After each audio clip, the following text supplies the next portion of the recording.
Salut les fans du polype, une nouvelle vidéo pour vous parler du Red Sea Reef Mat. Vous l'avez vu, il est sorti il y a quelques temps et j'ai pu l'installer et le mettre en place sur le Reefer 170 qui est juste derrière.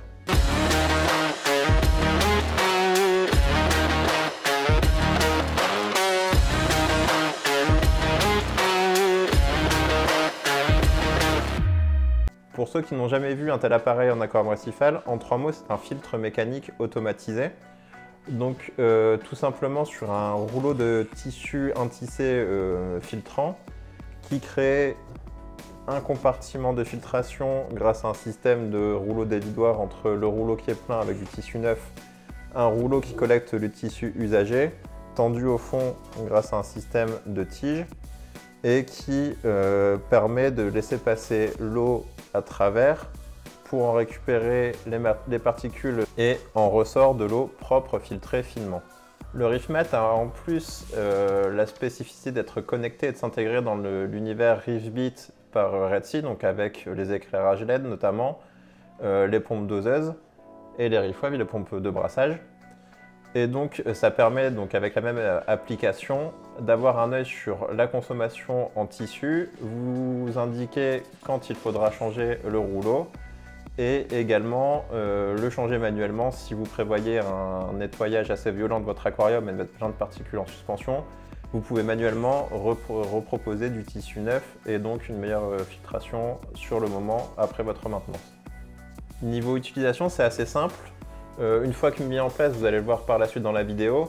Donc c'est un ordre assez simple d'action entre retirer le rouleau, placer le tissu, le dérouler un peu, le coincer en bas, tout remettre en place, connecter l'unité et connecter l'arrivée d'eau. Vous pouvez le placer sur pied, donc le poser au fond de votre décantation ou également le suspendre par la goulotte qui est là devant, donc le suspendre sur votre décantation. Et donc l'avantage également, c'est que vous pouvez le placer avec une entrée d'eau sur d'un côté ou de l'autre.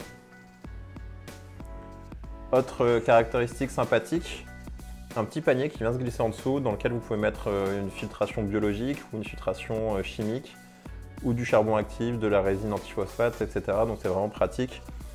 Du fait que l'eau rentre par ce tuyau-là, coule, et redescend par ici pour ressortir dans votre décantation, le panier est un lieu de passage d'eau qui permet d'optimiser l'utilisation de votre média de filtration supplémentaire. Donc je vous disais, celui-ci est automatisé et connecté avec ce petit capteur là qui détecte la différence de conductivité entre l'eau et l'eau de mer, donc ça ne fonctionne pas en eau douce. Donc une fois que le papier se sature dans le compartiment là, qui est proposé là, le niveau d'eau monte par saturation du tissu jusqu'à toucher le capteur là et donc le moteur s'active et du rouleau est déroulé, du tissu est déroulé, reproposant du tissu neuf et donc il relaisse passer l'eau, le niveau d'eau redescend. Vous allez me demander pourquoi un tel appareil dans un aquarium? C'est une filtration mécanique très fine, donc c'est pour avoir une eau ultra claire. Donc ça peut être utile sur un bac avec un fond transparent notamment, ou visible des 3 faces. D'un point de vue utilisation, je vous conseille de faire attention si vous avez une eau particulièrement chargée.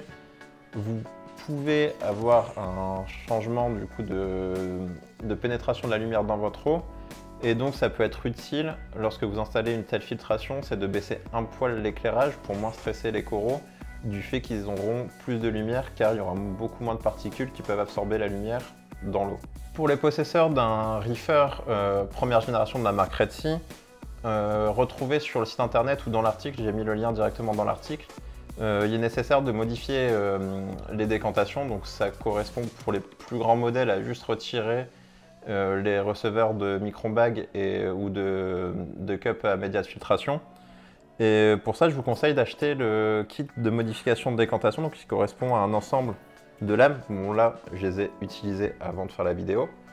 Donc avec une lame plus épaisse pour retirer l'excédent de joint et 2 lames plus fines pour gratter les endroits, donc vraiment défaire les joints de jonction des vitres à retirer. Et également un grattoir, donc ce qui permet de faciliter énormément la tâche. C'en est fini pour la présentation du Richmat. Je vous laisse avec les plans séquences d'installation de celui-ci et j'espère que ça vous a plu. Abonnez-vous sur Facebook, sur YouTube et je vous dis à très bientôt. Là, cette semaine, Interzo arrive. On va sortir toutes les vidéos de toutes les nouveautés qu'on rencontrera sur le salon. On va faire du vlogging pour vous montrer l'ambiance d'un salon professionnel en espérant que ça vous plaît. À bientôt!